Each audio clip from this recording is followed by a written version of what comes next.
My wife and our two girls are the most wonderful people in the world to me, 4 and 2. We relocated to a new city for a variety of reasons, one of which was to start over. I was serving in the Navy at the time, and on my last deployment, my wife began a relationship with someone she met while at work. In the course of 2 business visits back to the original city, my wife has engaged in sexual relations with him at least twice. I found out about the first encounter approximately a year after it occurred, and I was under the impression that we were working through it together. Just a few weeks before Thanksgiving, my wife took another journey back to the place where it all began, business. I noted that her vacation had been extended by 1 day, and that her hotel was just a few streets away from the place where the other guy worked. Her response when I asked her about the synchronicity of her hotel choice prior to the trip, with a particular reference to him, was that he had had nothing to do with her vacation arrangements, and that everything had been done solely on the basis of the lowest airfare/lodging. The day before Thanksgiving, I came upon an online conversation between her and him, in which they were reminiscing about the wonderful day they had spent together and the activities they had done in the hotel. I was in a state of shock. I took a snapshot of the conversation and sent it to his wife. Yes, this guy is married too. I immediately addressed my wife and informed her that our marriage was finished and that I didn't see how our relationship could be salvaged at this point in time. Fast forward to Thanksgiving with her family, and she persuades me to leave the children with the grandparents and travel out of town for a few days to recharge my batteries. Not only did we have a nice time sexually, but we also had a good time socially. It was enjoyable, just as we used to have it, and it reminded me of why I loved her, and she expressed the same to me. I had a glimmer of optimism. Because I believe his wife did not see the letter I had given her until then, she receives a message from him on Monday, in which he is enraged. He is enraged because my wife did not forewarn him beforehand.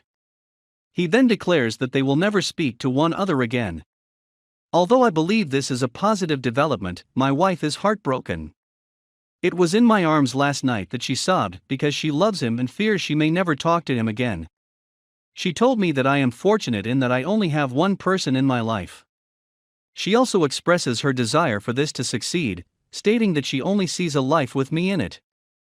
However, after seeing her outrage at how fast he pulled her out of his life without truly talking to her, I've lost faith in that notion.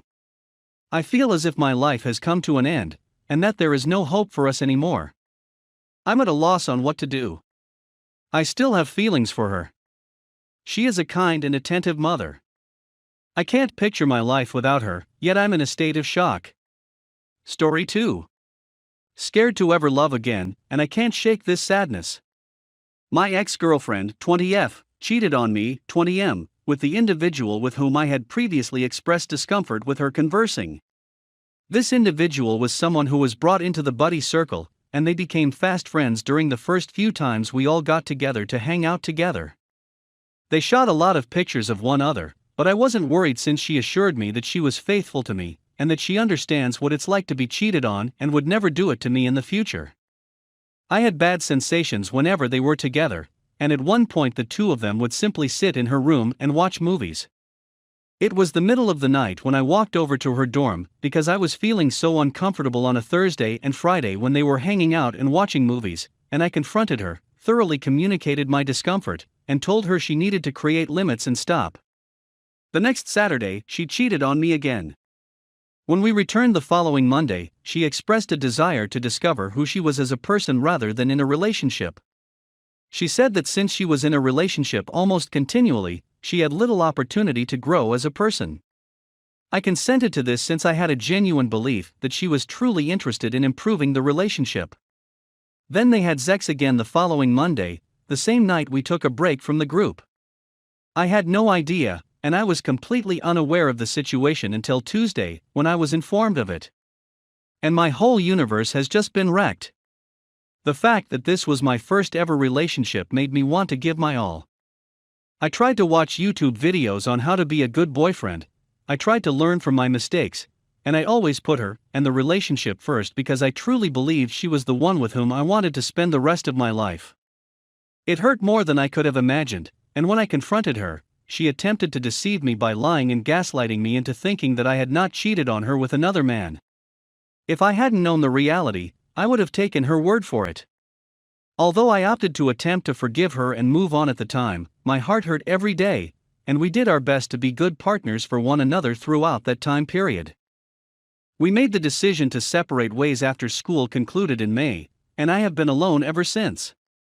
My heart continues to ache, and I'm frightened of falling in love and falling in love again.